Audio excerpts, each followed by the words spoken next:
Is it an advantage to be a light-skinned It is. lady? It is. It is. It is an advantage to be a light-skinned guy. No. Is it an advantage to have a dark chocolate skin? Yes. You should be dark and tall. You will make it in life. Anyway. Oh, dark and tall. So I'm not even in the group.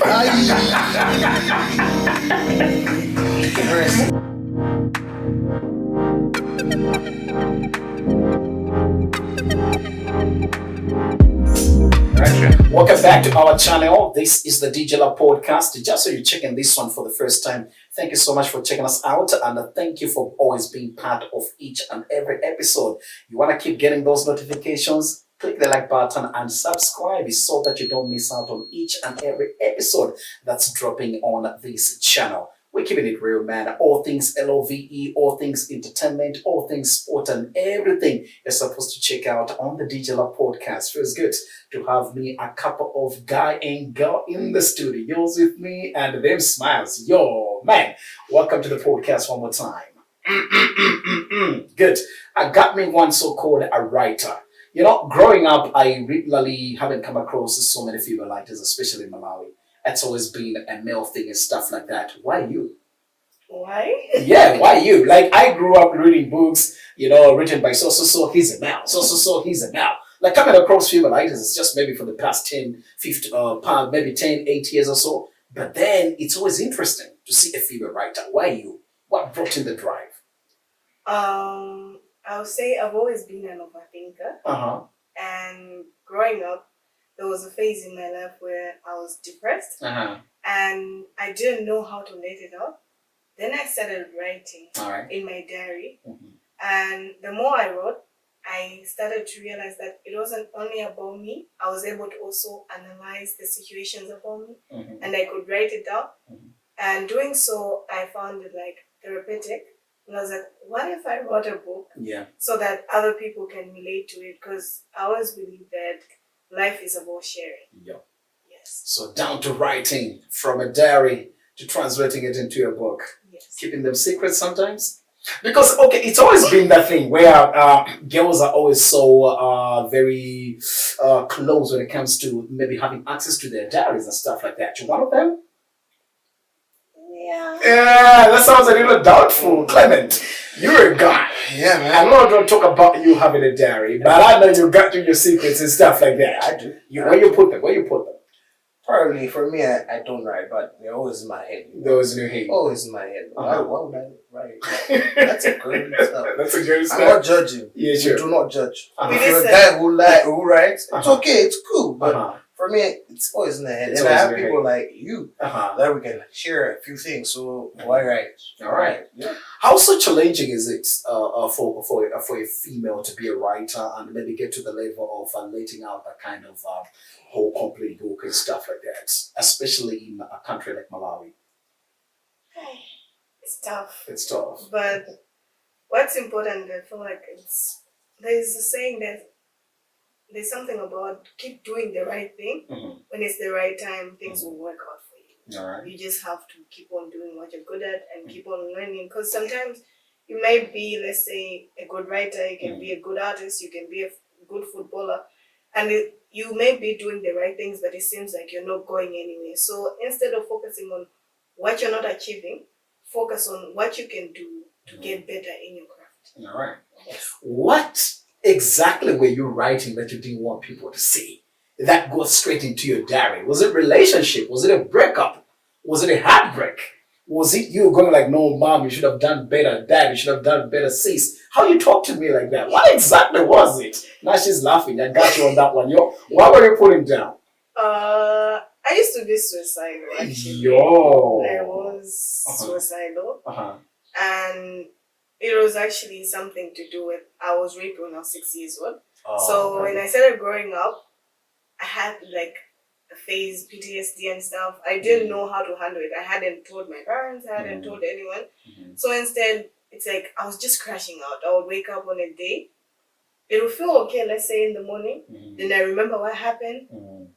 And I'll be like, okay, let me try overdosing. So when I got tired of that suicidal phase, I was like, maybe let me try writing. Maybe it will help me because so far it seems like God doesn't want to take my life. So might as well just write how I'm feeling. Yes. At 6 years old, was it something that you later on had the courage to talk to your parents or any other person older to you about it? Yes, I talked to my parents about it when I was 18, because it's like, hey, I used to be worse. Like, From I was 6 to 18 years, you kept that? Yes. Okay. Because you know how in our society, yeah. if you haven't noticed, rape is not something that has been normalized. Yeah. People don't talk about it. Yeah, and in some cases, you see that when a girl expresses what happens, at least I was a child, people can say she was a child. But if you'll say, right now I'm 24, right? If I was to get raped, people will be like, oh, what was she wearing?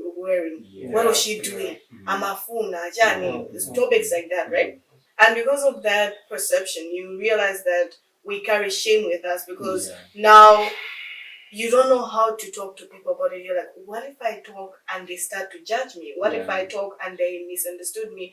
Or what if they start to sympathize with me? Because, you know, sometimes people are like, oh, I'm sorry, you didn't deserve it.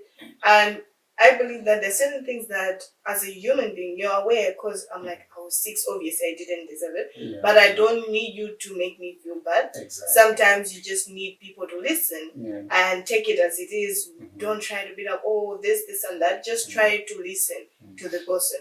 But because rape hasn't been normalized, and when it comes to female sexuality, in most cases, when we speak up, we're shamed for it. You realize that it's not a conversation that we're comfortable with. You can go to your parents and be like, oh, I was raped. At least I was a child, I could go and say it years after and say, this is what happened. But in most cases, we're not comfortable to talk about it because who wants to be shamed for something that they didn't plan? All right. I'll get back to you, Clement. We're living in a society where she says rape until today hasn't really been a thing that we are open about it and stuff like that. Being a guy, what do you think are some of the contributing factors that are making it difficult for women to open up when it comes to maybe those kind of challenges that they're facing, especially rape?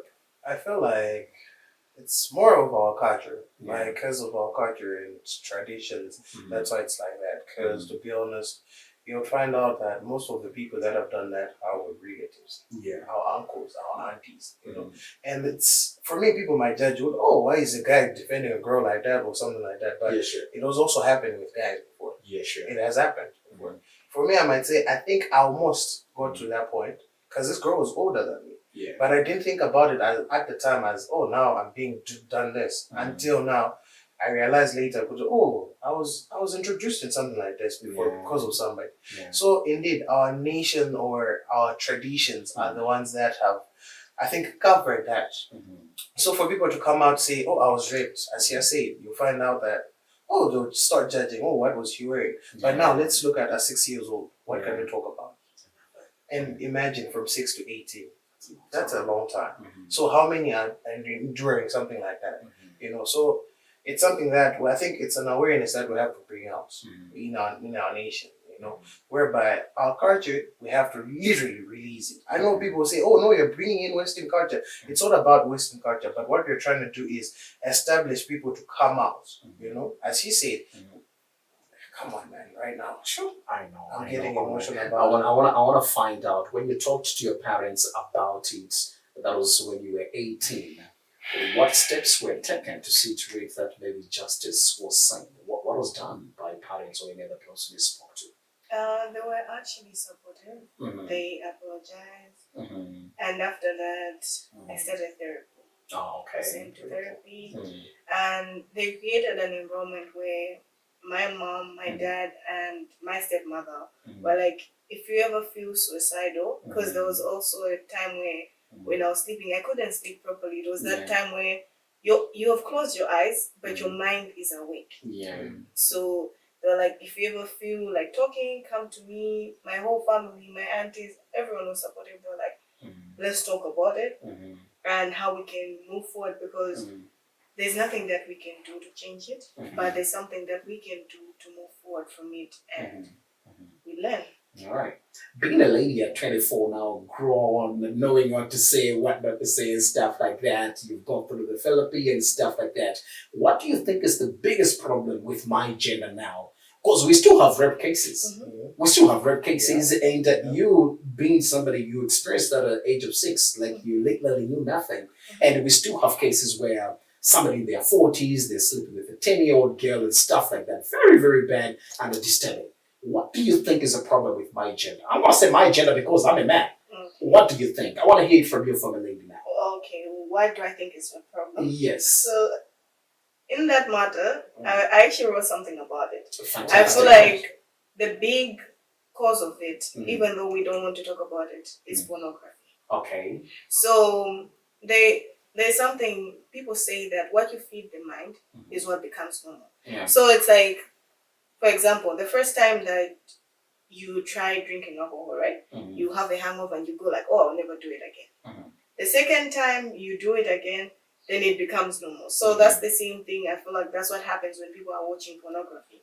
When you watch it, the first time I feel like because we're religious, especially in the African culture, you go like, oh, I'm not going to watch it again. Obviously, when you go to church, they tell you about masturbation and stuff. You feel guilty about it. But then the more you consume it, because pornography again is about fantasies, right? And when you look at the page, they're like, they fantasize sometimes 16-year-olds, 10-year-olds. There are scenes where it goes like the stepmom and the stepson, mom and dad, mom and sister. So I feel like, yes, it's entertainment, but the brain does not take it that way because it's pleasure. It's about pleasure, right? So I believe when it comes to pornography, everyone is turned on by certain sin. Other people it's lesbians, other people it's gay men, other people it's straight men, other people it's the family thing. So you start consuming it in your mind. And when you do, let's say you're a guy who is turned on by the sin, could be a 16-year-old. She might not be 16, maybe she's 20 something, but it's just acting, right? But you're actually turned on by that fantasy of a 16-year-old. So then you start fantasizing, go, oh, let me go try it. Let me go try it. And because media has made it seem as if it's okay, that part of pornography. I'm not talking about the whole media, but that part of entertainment, pornography, which when it comes to a lot of guys, studies even show that a lot of men, you learn how to have sex through pornography, through hookahs. It's never about this, oh, my first love, that's how I lost my virginity. When it comes to men, it's mostly someone you don't know, or pornography, that's how you learn sex. So I feel like it has something to do with the way you learned about sexual intercourse. Or the way that you are also taught about this whole, a man is supposed to lead, a woman is supposed to submit, right? So I feel like because they don't actually explain what the submission means, you feel entitled to sex when you have a connection with a female. It's not something that we can actually even say, let's blame men for it. No, it's a society thing that has been normalized. It's the patriarchy. Because in most cases, when you look at the way they express a man's power, it's more to do with, I am right as a man and you're wrong as a female. So think about a little boy. You're growing up, let's say you see your dad getting whatever he wants from your mom. You see your dad beating your mom. As a child, as children, we grow from what we see, right? So to you, it has become normal. So you start getting older. So your mind, you're like, oh, I get whatever I want. That's what happens. So I feel like we can't even blame men for it. It's a society thing. It's the patriarchy. It's something that we need to get rid of it. And we can't also blame men for it because there are also females who defend that. So we can't say it's only about men. It's about men and females. All right. Clement, she talked about pornography as a contributing factor, especially for you and I, my gender, when it comes to rape and stuff like that. Because much as society says my gender gets affected or maybe boys are raped in one or the other. But I could say personally, I think it's one that has still to be proved because for the most part, sexual intercourse is something that is driven by men. And that's why you got men being accused of raping and stuff like that. What do you think is the contributing factor apart from pornography when it comes to you and I as our gender when it comes to rape and all that? I feel like we might say conversation. Conversation. Yeah, What about conversation? Conversations about guys, as a group of guys, we meet, we're talking, we're drinking or something, whereby one of them will come up and then tells you, oh, no, that girl, we did this, that with that girl. Now, because you feel like, oh, my friend did that with that girl when they were drinking. Oh, it's okay. We can also do it. We can also try it. And then in the end, they go do it by force, which is wrong. And I've seen a couple guys being slapped. They're drinking and then they see a girl like, oh no, I've slept with that girl before. So you know how we do it as guys. Yeah. Oh, I've slept with that one. Oh, you have. And then they go try, chat there, and then they get slapped for it. So I feel like conversations, among guys, one of the things that has contributed to that. Now I'm lasting for something that you did. Oh no, I want to try it. He did it. Why can't I? So I go behind my friend's place, and when I do that, it's wrong. Literally, that is literally wrong. That now you're going to rape somebody, and by the end of the day, we all know what happens. All right, you get arrested and stuff. Apart from conversations that we have as men as a contributing factor, she made mention of pornography, like I'm putting it. Ever been affected by pornography as a man? For myself, I'll say no, because of religion. So I grew up around, I might say, people that are deep and they're rooted in religion like that. So I never saw pornography like that. I remember one time when I was young, King, this was tough. Yeah, I remember I was walking by some place and this group guys from, I remember that school, Soldier Adventist. Yeah, sure. They had their phone in their hands. They showed me something, and the sound was there was a morning sound. Yeah. But because I was young, I couldn't see what it was. But I heard it. Oh, that is morning. At the moment, I didn't know what morning was. Yeah. Exactly. How old were you? I'd say at that time I was by around 6, 7, 8, somewhere. 6, 7, 8. Yeah, sure. And I was alone in the street. I'm walking. I'm going home as a young person. I'm going. I'm having fun because I was one of those boys that really came out of the compound. Yeah, sure. Because of that. I think the protection itself. So those are the things that literally made me not indulge in pornography like that also. Because I never had time to be around guys whereby they're showing each other. That is the sad part. Guys do show each other that. Exactly. So I'm a young kid. I don't remember where I was coming from, but I'm going home. I'm hopping in the streets. I'm going home. And then this guy, there was 4 guys, I remember. Yeah. Blue and black, something like that. Yeah. And then, like, Panda, can you see this? And I looked at it and all I could see was, that and morning sound. And then I went home, I was like, okay, what is that? Did you tell mom? That's the thing. I did. For me, I thought, it's something. For me, it was, it's something. Yeah, until now, I grew up, that was what I was shown. But because now it wasn't constant. Today, I met these guys each and every time and they're showing you that. Exactly, which was a good thing. Until now, I grew up and I'm like, all right. My bad. Definitely. My bad. Ever been affected by pornography despite that traumatizing experience at the age of 6? Or let me say, at what age were you exposed to pornography as a girl? 15 in at high 15 school. In high school. Yeah. How was it like? Coming from an experience that you got raped at 6, and then at 15 years, you are still fighting that trauma, and then you get exposed to pornography. How did it affect you? Like, how did you handle that? Actually, I wouldn't say it affected me because what I saw was different from what happened to me. Because in high school, people would take their phones. All of us would sit down and watch porn. Yeah, sure. So there's that type of experience. You're passing by people and you can hear the sound and you're let me go see. Me too, I need to see what's happening. Yeah. Okay. Anyhow, the Digital Podcast, all things love, all things entertainment, all things real life issues. Make sure you like the button down on your screen, and of course, remember to subscribe so you don't miss on each and every episode that's dropping on this channel. Feels good to know that you're always part of us, and we appreciate you in every way and in every situation. Talk about real life issues. We go straight into dating life now. You're 24. She goes, Anyhow, though, we gotta talk about this. We talk about dating life now. As a lady, or better yet, I go to you, Clement. What do you think is affecting most of the youth right about now? Because you see, there is a lot of what I would call multiple sexual dating lifestyle right about now. Yeah. Growing up, it wasn't all that easy. For a person like me, say to just have sex with somebody I'm not dating. Yeah. But nowadays I would quote unquote say sex is a click away. You find people are having sex with somebody who they're not even dating. Yeah. It's just a matter of dating, a matter of talking to them, and then you develop feelings for whatever reason that is, and then you end up having sex. Yeah. Why do you think we are at that level now as a society, especially the youth who are affected? Social media. Social media. What about it? I feel like social media has literally enforced some issues that we're not supposed to be enforcing. Because let's look at how, as we're saying,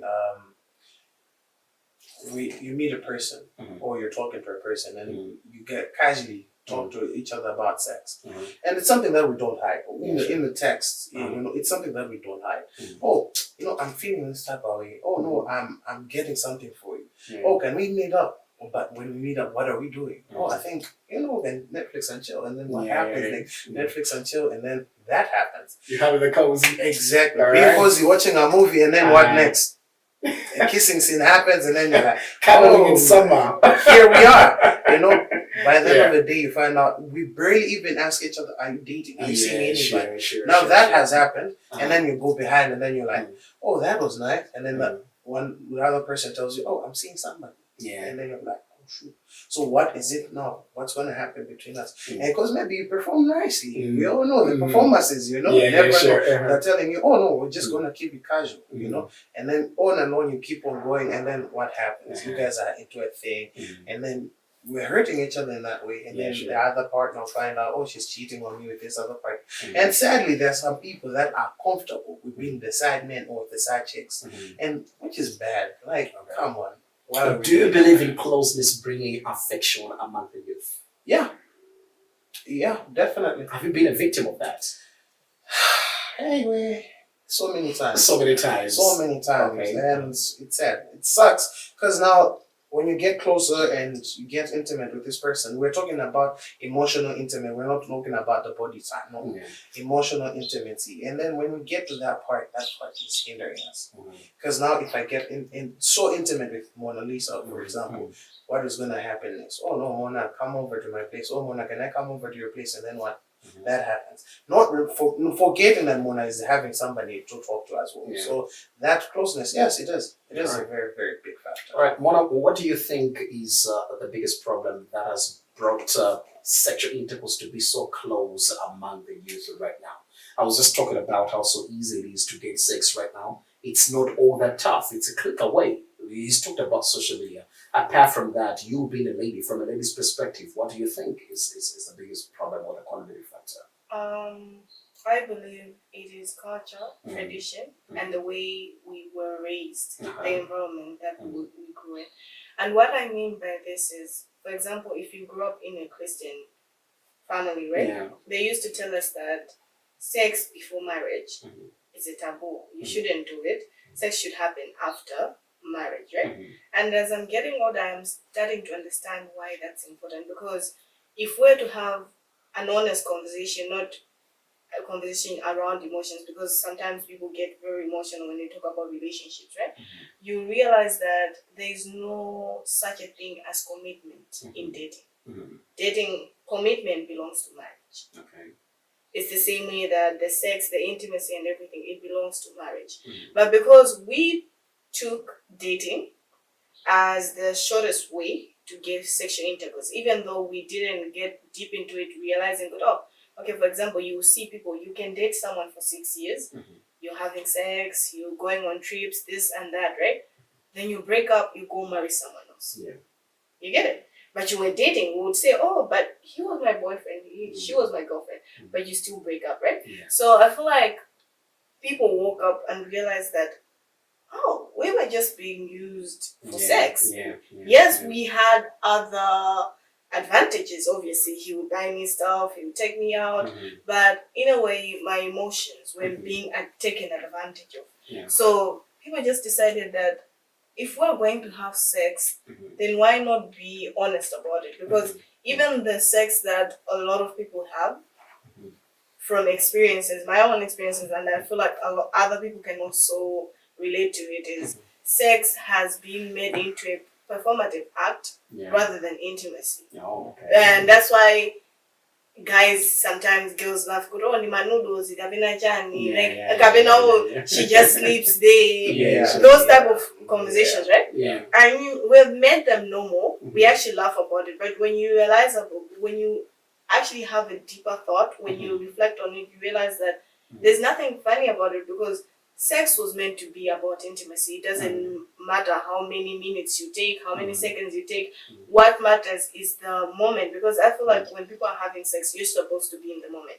But in most cases, even people in relationships, you can find someone who will tell you, oh, I was having sex, but I was thinking about, what's on FIFA? I was having sex and I was thinking about, that chick I saw a shop right today, that dude, my ex, you get it? And it comes back to the point where they said sex before marriage is wrong. We should have it after marriage. And why is it that important? Why is it important? As I'm getting what I'm realizing is because sex, if we're to look at it again, there's nothing casual about sex. There's nothing casual about it. And sometimes we like to say, but I'm not emotionally connected to her. In a way you are, because attraction again is what led you to have sex with that person. You saw that person, and I feel like if you're mentally sane, you're just not going to sleep with anyone else, even if it means a one-time thing. You have a target in your mind, and the fact that you actually formulate, you think, you criticize in your mind to the point where you make the decision, okay, I'm going to have sex with this person. You've thought about it, and it means that your feelings and your emotions are connected. But the difference in this case is you can have sex, but you're not willing to own up to the responsibility and the accountability, the aftermath. So instead, we like to say, it's casual. Why? Because no one is matured enough to own it. All right. We go straight into our random top 5, and I'm going to start with you, Clement. It's either a yes or no. You just pick one or two. And this week in the random top 5 on this episode, we are focusing on a type of a lady you'd love to end up with. To start with, on number 5, tall or short? Tall. Chubby or slim? Slim. Light skinned or dark skinned? People judge me for this. No, just tell me. Light skinned or dark skinned? Dark skinned. Malawian or anyone outside Malawi? Anyone else. Christian or just any other person? Please, Christian. All right, we go with you. We start with you. Random top 5. You want the same or I give you something different? No, we go the same.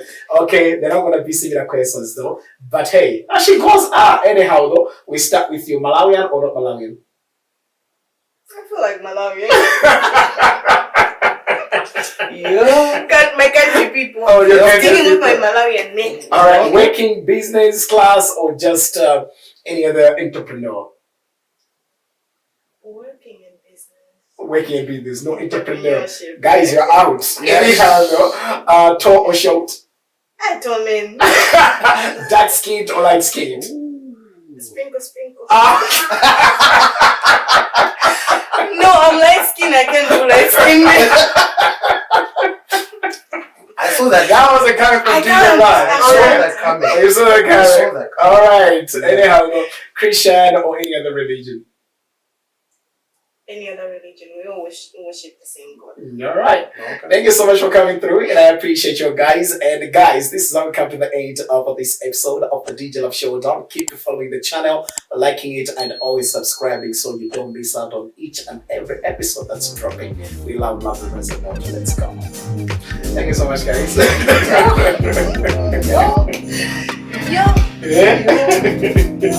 Now we have to think about it. Yeah, there is more. So much more.